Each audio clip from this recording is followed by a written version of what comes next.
Cool. Welcome back. We're like chapter 3 now. We don't have to go for the full hour, but I think it's good to take some questions and stuff before we go. No, for Be able sure. to This is interact with fun. people. Yeah. Yeah, these lives are so cool. I And it like the shows how. format of the Instagram too. It's kind of it has like an immediacy that's interesting. Yeah. Yeah. Yeah. And I had this realization of just kind of like how interconnected we all are. Like, just even though you and I are on the total other sides of the planet, we can still have this conversation together and include all these other people in on it. It's really cool. I've been really enjoying doing these. Yeah. It's awesome. But Good. Thanks for the invite. Thanks for stepping up and doing this, because I know it is it's helpful. It's good to hear, to tune in. yeah. Yeah. Maybe we can take some questions from listeners. Does anybody have any questions for either of us? Here, I'll post questions here. When people are listening, they can hear us now. Yeah, I guess. How would you advise people to stay open?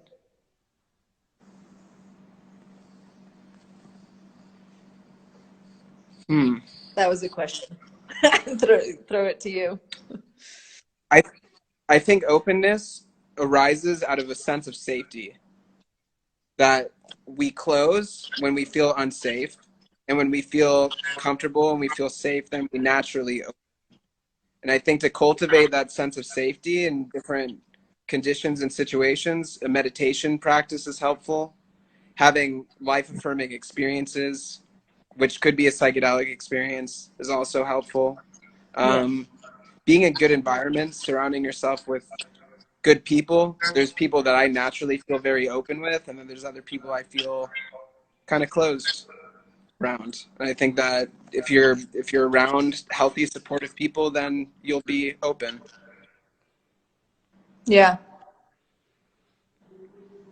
I agree. I think I agree to all that for sure. I think your environment is very, very important. And I think you need to just also remember that you're being influenced by things all the time, and there's like a humble aspect, everything that we've been talking about, is. Mm-hmm. And then I think on the canvas, like staying open in the artwork is just to be not judgmental, to be careful around that. Like you have to have discernment, you have to make decisions, but to not be judging what is coming out of you, like be curious and creative. I think curiosity, that's a good one. Mm. Yeah, and curiosity arises out of that humility too, because in order to be curious, you have to realize that you don't know everything and that there's still something that you can learn. Yeah. So Yeah. You don't know everything. That's for sure. probably not. Let's see some other questions. Somebody asked what your favorite color is and why. I always ask that in the first circle in a workshop.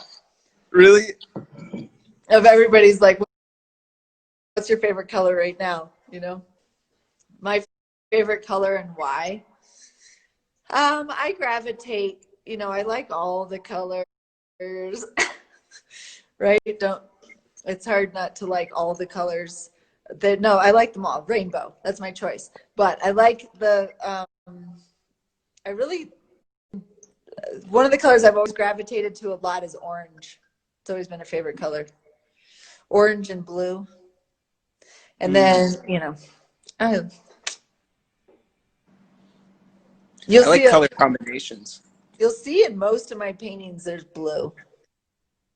And in most of my paintings there's the whole spectrum. They just all show up. It's spectral because we live in a spectral environment. the light is that spectrum, you know. Orange and blue is a good one. I like purple and green also. That color combo is really nice. Orange, purple, and green. Yeah. Yeah, for sure. That's a good one.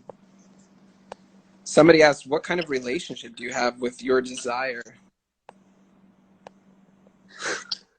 That's an interesting. How does one interpret that question? Relationship with my desire. I feel super turned on by my desire. I guess that isn't that would be natural. And that desire, a lot of my desire, a lot of my thoughts and interests and obsession is around a lot of big picture stuff, actually. You know, I'm not as interested in my own personal,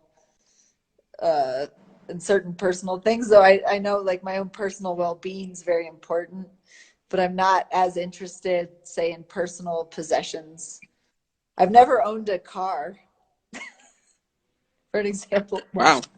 I own a 23-foot 1973 bus that I've had for 5 years, and I drive lots of cars. I'm a really good driver, but I just tend to always find a way to borrow them. And you know, support like the life of a car through a friend, but I just have never owned one myself. I don't know. That's a weird little trivia. And you have a train. Well, I don't have a train. The train exists. The train exists. The It's train already exists. yours. You have it.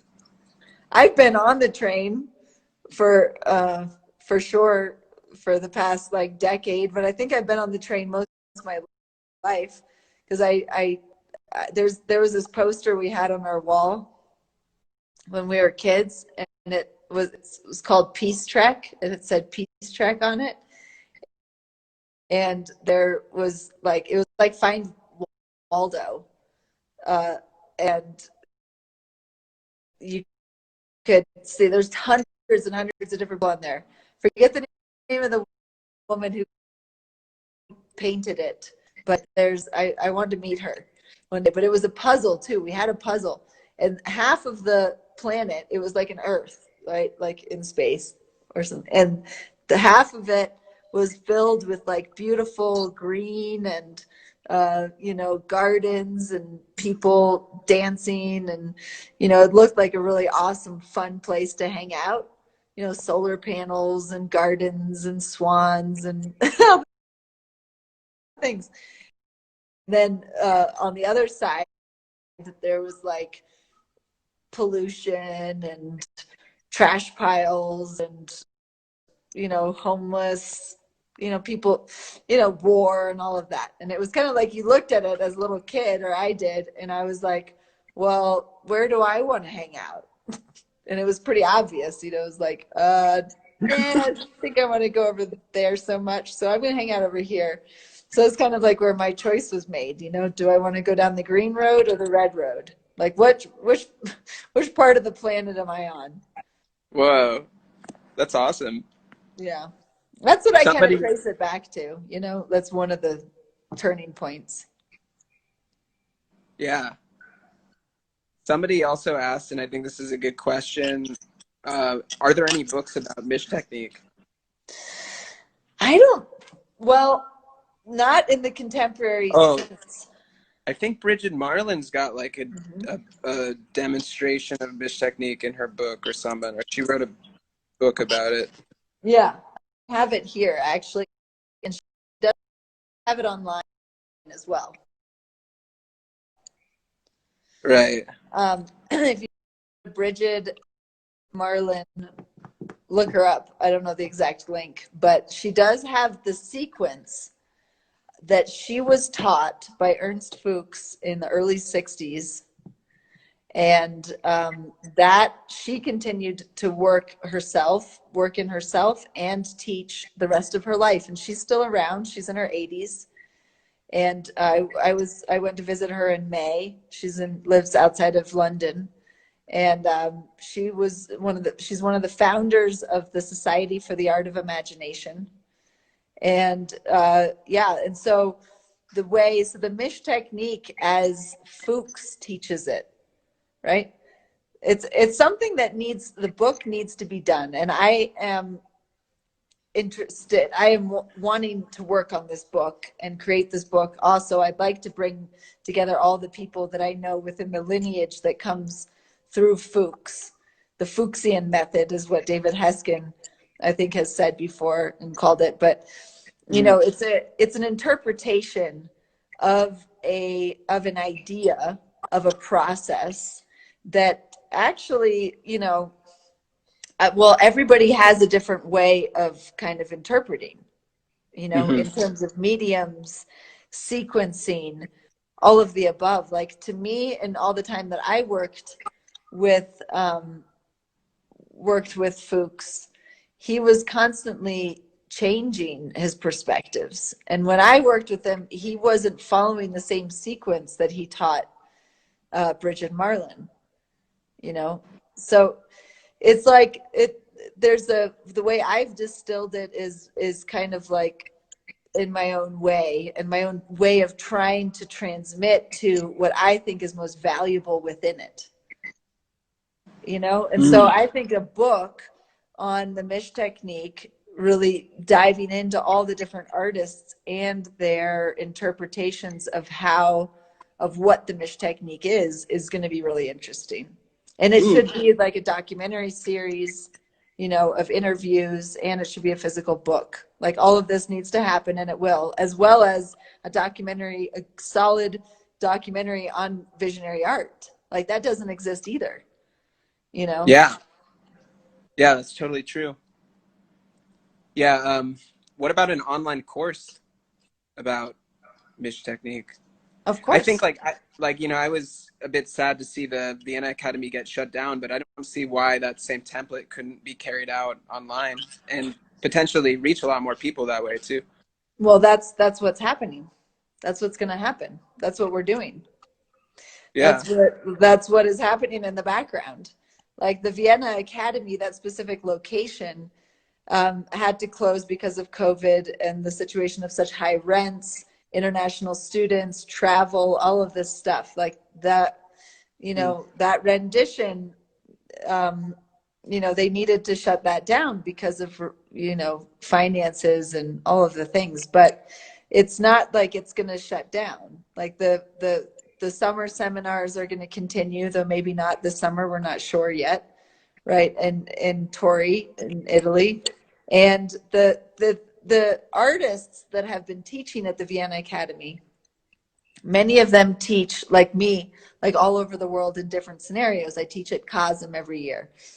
I teach, you know, I do LA, Costa Rica, Colorado. You know, these are the circuits that I've done, and they're all a little bit different. You know, every workshop's a little different. And so the different artists that are within this field, kind of a visionary art, that are teaching workshops, you know, this is a thing that's been going on for a while. And there hasn't been a whole lot online. I know, like, Michael Devine has been teaching more online. Like, he has a Patreon that, you know, and I think more artists now are going to be doing that, as they should. And I think that there's enough of interest globally, and it'll be more affordable, and it'll be more accessible to more people. Like, there have been more people asking me to teach online for years. And I've wanted to, like, I know that it would support, you know, more people having tools and being, you know, community to do it online. It just, you know, hasn't happened until now. So now I'm working on putting together workshops, you know, intensives online, doing short little workshops. I did my first one a couple weeks ago, really spontaneously on Easter. It was a 3-hour workshop, but we did a painting. We started a painting together, you know, and there's so many different modules like this that we can do, you know? And it's like, okay, there are so many, you're used to teaching hands-on stuff, but let's adapt to our environment. Let's upgrade and let's activate, because I'm so interested in activating the artist in as many people as possible, you know, and we can do that as a tribe. Like, we need all the teachers to be teaching, and we need all to be students to share our knowledge and to share, you know, there's nothing to be kept secret, you know, and we need to demonstrate how, you know, we need to demonstrate our gratitude. We need to, and it will happen. I feel like it's happening, you know? So for those of you that are, you know, questioning this and when's the book going to happen? When's the workshop's going to happen? Like, it's happening. I feel like it's coming soon. Like, I'm going to make some announcements pretty soon about that, but I'm also learning so much, like figuring out how do we do this online is so different than in an in-person transmission, you know? So. Mm. Yeah. I feel like Lawrence would really be on board for writing a book about Mish technique. I'm surprised he hasn't already. Well, he's been running a school too. Yeah, And he's kind of been busy. Yeah. did you see his last book, The Sacred Codes? I mean, that book is like this thick. Yeah. I mean, I think that this is a phase maybe for him with stepping down as being the director of the Vienna Academy. He'll have maybe some time for this. And, you know, I see this kind of interview kind of like platform, something we need to do a lot more of. And that's where the Vision Train platform, I like seeing the Vision Train station as being, you know, a decentralized Grand Central station for visionary art. Awesome. Wow. I like That that. we can all dock at, we can find each other at, we can, we share, we advertise, you know, and it's, that's what's going to evolve out of this, I think, in many ways. And, you know, the Jake Coburn train, is leaving the station on Friday at this and this. Get on board. Nice. You know. Yeah, feel free to steal this idea too. I think that these kinds of conversations are really cool, you know, and as many people, as many inspiring voices as possible that can be radiating out through the internet at all times is a good thing. Well, So I want to challenge the stealing of the idea. Okay. So what is the idea? What do you consider the idea that is to be stolen? People that I see as being visionaries and leaders, it's a way of creating a platform for them to share their insights and to construct an empowering narrative for this time, which is a time of crisis. And yeah. Well, so I'm challenging it because I I've I had the same idea too. I had it before I heard it from you, and you had it before you heard it from me. Yeah.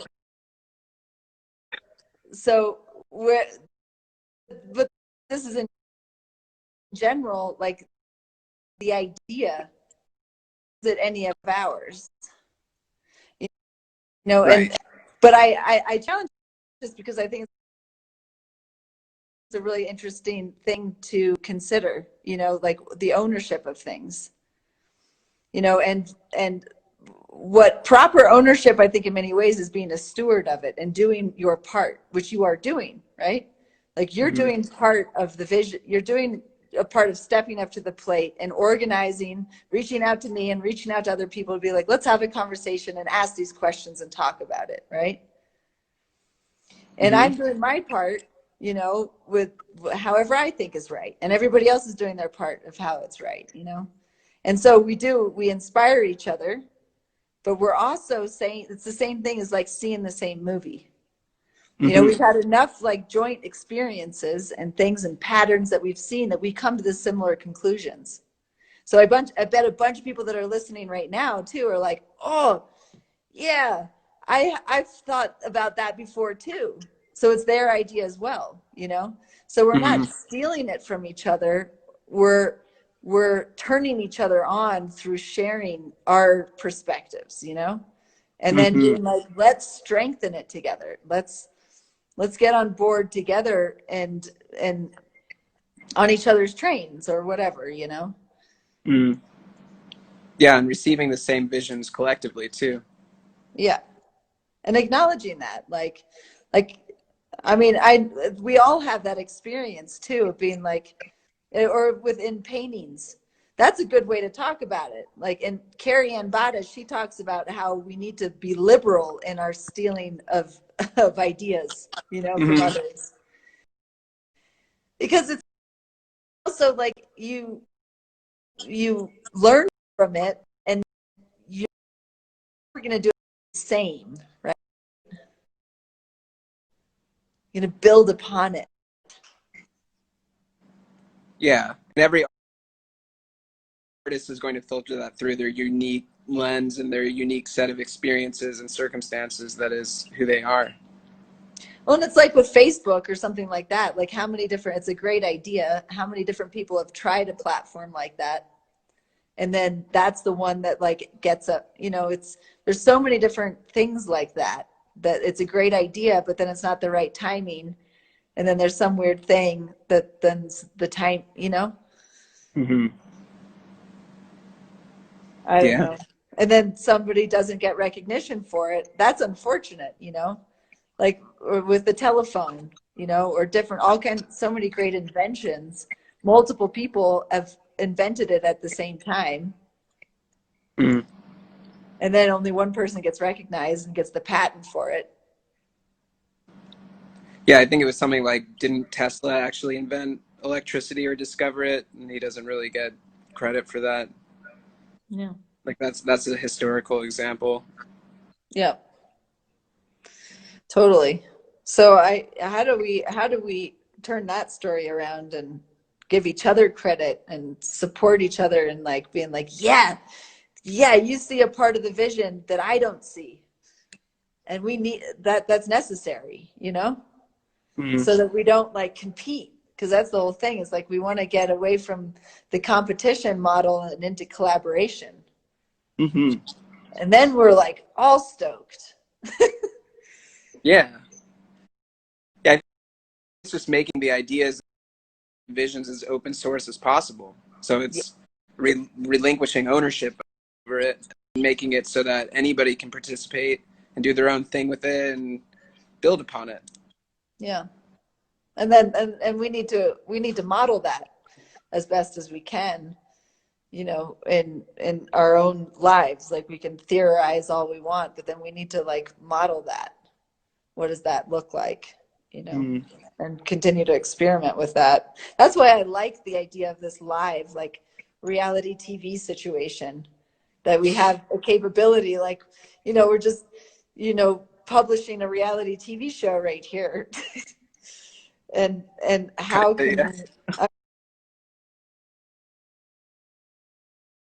I'm fascinated with that. I've been fascinated with it for years. And so I'd like to see how we can, you know, expose the, I guess, the drama of transformation. I think see that in the work, Mm-hmm. you know, so it's not the drama of like who's sabotaging who, and but the drama of like the desire to become more awakened. There's a lot Mm. of, Yeah, I remember I was listening to one of Michael Garfield's podcasts. You there? I was oh yeah, I was listening to one of Michael Garfield's podcasts, and which is he has a great podcast, Future Fossils. I don't know if you've listened to it or not. But one of the things he was talking about is how, like, what entertainment even is or what it means, and it's basically the entrainment of attention. Like, our attention needs to go somewhere. It's just how attention works, and you can kind of, like, people's attention can either get ensnared by those kinds of negative dark places like those kinds of toxic reality shows that you're talking about, or you can create something like a beautiful, spectacular work of art that has sort of like the same effect. Like it grabs people's attention and pulls them in, and they're kind of hypnotized by that. And I think that the more that we're capable of creating those kinds of beautiful, spectacular, high vibe things, then you can capture people's attentions more and pull them into that kind of like, you know, train of thought. It's kind of like positive brainwashing or something like that.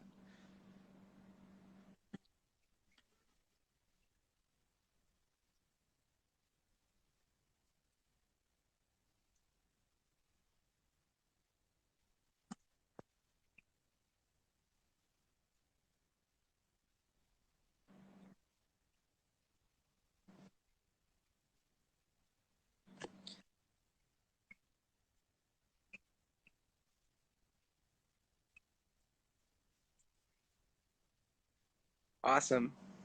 So somebody was like, "Well, what about our questions? Let's take maybe one more question and then wrap it up there."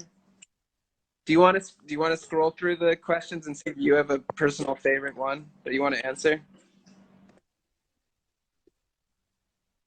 I can hear you fine. Are other people?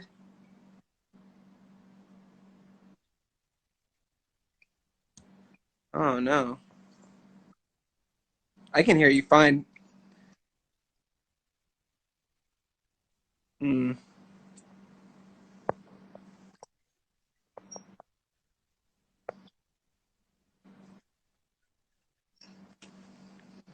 Huh. We could shut down and go back on again, I guess, for like a final question.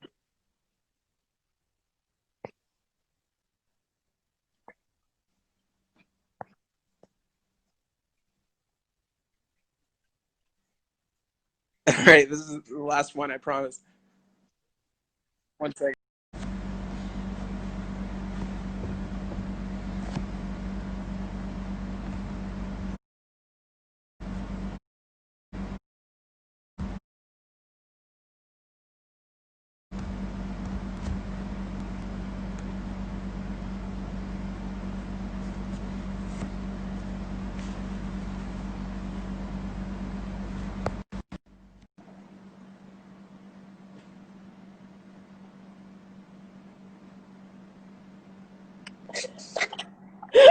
Marathon. The final question. Final, Hilarious. Can you hear us final now? question. Ask the people. Can you hear us? Because we weren't okay. I'm getting there's yes. Can you hear me? Can No. you hear us? Answer. I think that's a yes. I think that's a yes. Because you couldn't hear us before. Alex. Okay, good. Alex says we can hear. Alex is direct connect there. Okay. Okay. All right. Here's a question. Let's see. Nope. Somebody says yes. Okay, they can hear us. Cool. Yeah, yeah. Okay, guys, we're gonna do a final question. So whatever your burning questions are, please write them in the comments. It's your last chance. We've been doing this for like 3 hours at least. Or about. It's been almost 3 hours. Yeah, Yeah. 2 hours 40 minutes. Having a good chat, man. You've recorded all this, right? Yeah, of course. Yeah. I'm working on it. I've recorded a bunch of these. It's taking me some time and some work to get them all edited and posted, but I'm trying to get them up as soon as possible. And I have a lot of other conversations scheduled. How are you you're posting them? Are you putting them on YouTube or where are you putting the edited versions? I'm going to post the videos to YouTube, and then I'm going to create audio versions that I'm going to upload to different podcast websites like Podbean and Apple Podcasts and stuff like that.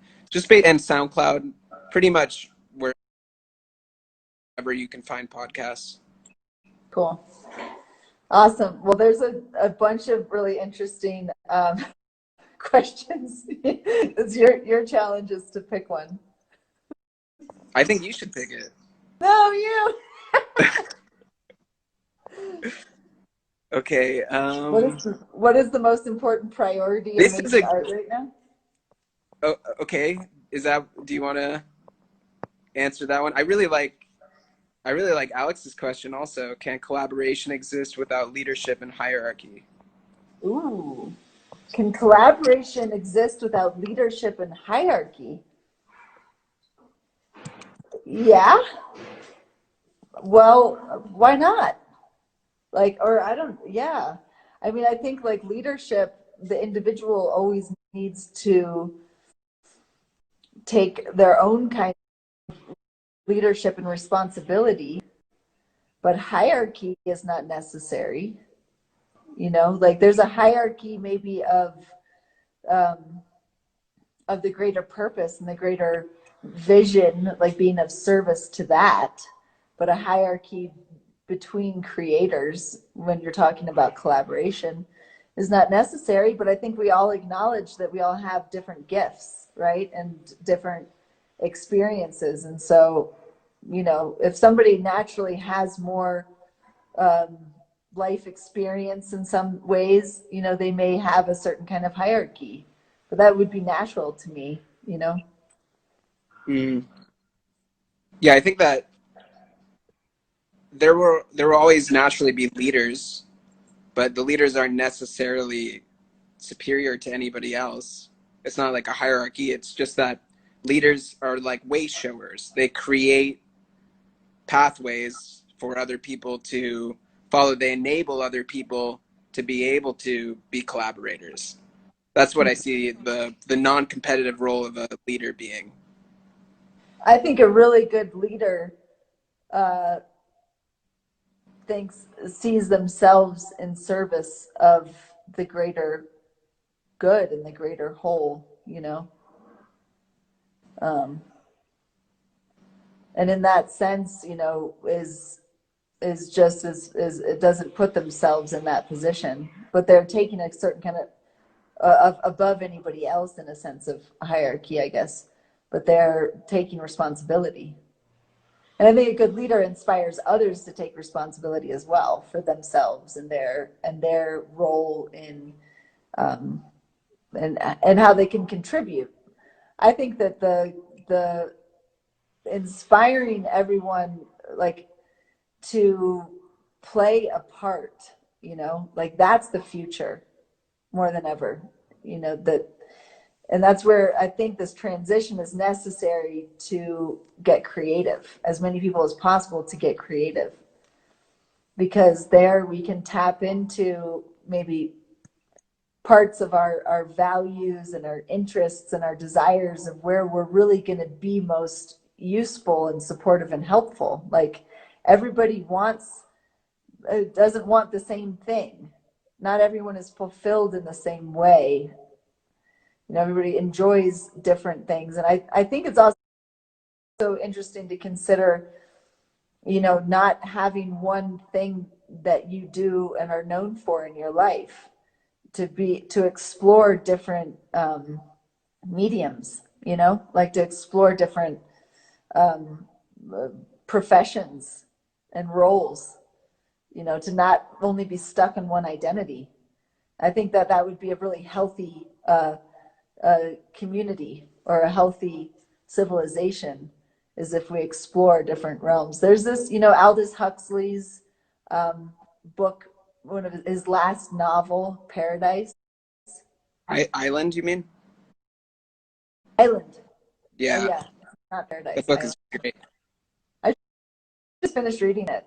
He based a book off of Bali.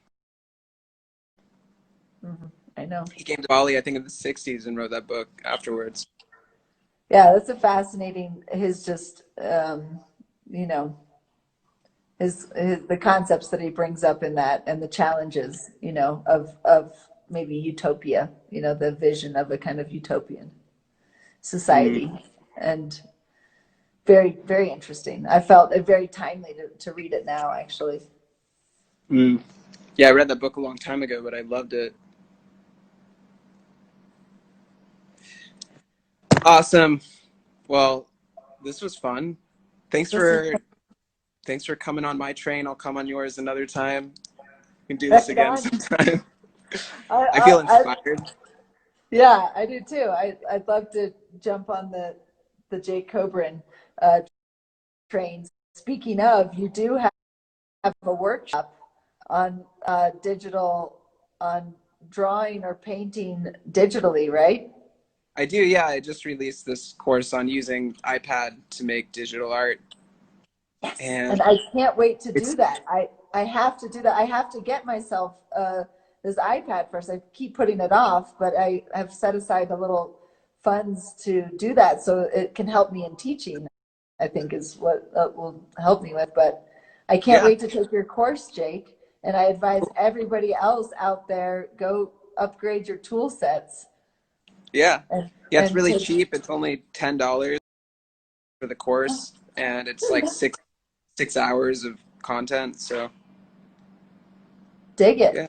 Very awesome. What other online workshops do you enjoy? Do you like? Um, Or have you taken other people's courses out there that you think has been helpful in your growth?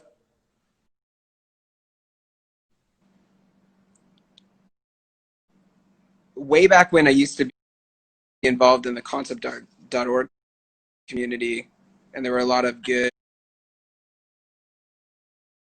like online courses there, but I haven't done really any online art courses in a long time. I think New Masters Academy is a good one. I have some friends that have done that, and it's like a classical atelier kind of thing online. I Do think you there's a lot of prefer free content on YouTube too. do, do you prefer to work digitally or paint? And what type of paint? I'm sorry, I can't help it. I saw the question come up. I like I like them both for different reasons.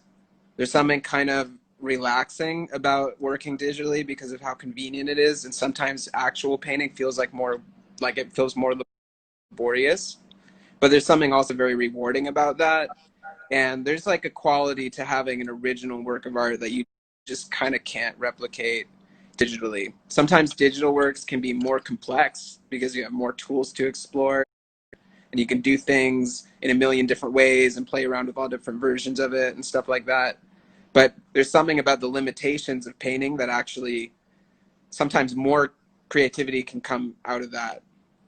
I think like if I was given, I don't know, it's like a hard question because I really love doing both, but I really love painting. There's something really meditative about actually painting, and I work mostly with acrylics nowadays.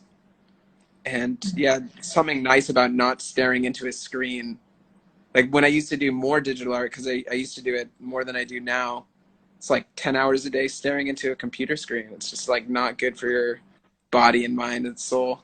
I can't do it, but Yeah. I'm gonna learn. I'm gonna learn because it's, I want to, but I this whole nonstop train being on the phone and the computer so much like in the past month. Oh God, it's tough. Like there's really got to get out and look in the distance. And I just, it's such a relief to look at a canvas and just paint. It's like if all the internet goes out, like the internet went down for 3 days here recently, or 2 days, and and I had so much more time to just paint, and I was just so relieved. I enjoyed it, but Yeah. You can use the iPad just as like your sketchbook. It's really great for planning out paintings. You can even take a photo of the painting that you're working on and then draw on top of it and like try different things. Like I use it a lot for creating my traditional media works of art nowadays. I use it as a reference. I'll create a digital sketch and then yeah. sometimes I'll even print out that sketch and have it next to the canvas and paint from that. It's really useful. I think that's a really great thing. And I think those, we need to use all the tools that we have available to us now. Why not? And that's why I want to upgrade my skills. And I'm going to take Jake's workshop. And all of you Do should it. take Jake's workshop. Let's give him some love. Cool. Awesome, Amanda. Thank you so much. This was really fun, really inspiring. I have Yeah. I have a whole page of notes that I took with ideas I'm excited to explore and books I want to check out and stuff like that. So Awesome. I took yeah. some notes too. And anybody out there, if you want to come get on the nonstop train, you're welcome to. You have to fill out some questions. You got to prove your intentions. And the way you get access is you have to go to the Facebook group. And I mean, that's where we have it for now. I mean, we'll eventually be decentralized. So we'll have a decentralized Grand Central Station elsewhere. But for now, you got to go to Facebook groups, Nonstop Vision Train Global Art Jam. Awesome. My Thanks, guys. religion is love. What'd you say? Somebody said, "What is your religion?" And I said, "My religion is love." Fuck yeah. Yeah. Yeah, thanks guys for listening. There's at least one person who listened to the whole like 3-hour conversation. That person is awesome. Yeah. So You shout get a out to prize. that guy. You get a prize or girl. Maybe there's a few of you. or girl. Yeah. Awesome. Gold Thanks, star. Amanda. All right. Thanks for listening. I hope you enjoyed this conversation. I hope this podcast brought nourishment to your soul and mind and heart and spirit. And if you'd like to hear more, make sure to subscribe to my YouTube channel. Make sure to subscribe to my SoundCloud account. And if you're listening to this in the future, when I have these uploaded to various podcasting platforms, please subscribe to those as well. And woohoo, we made it. I did it. I found out a way to get these all up there. And if you want to see these conversations live, make sure to follow me on Instagram. I am Cobrin on Instagram. And I am doing 3 or 4 of these conversations live per week with a lot of amazing people. So you get to see the conversations not only happen in the immediate space of when they're occurring, but you get to see them several weeks in advance from when I am posting these to listen to afterwards. So please check that out. I have all the info to find more from this week's esteemed guests and follow my Instagram account to see who is upcoming on the perennial lineup of inspired speakers, thinkers, and artists. So thank you again for listening. Blessings to you wherever you may be in the world. I hope that you are safe. I hope that you are staying sane in these crazy times. Much love. This is Jake Cobrin with the Quarantine Sessions podcast. Until next time.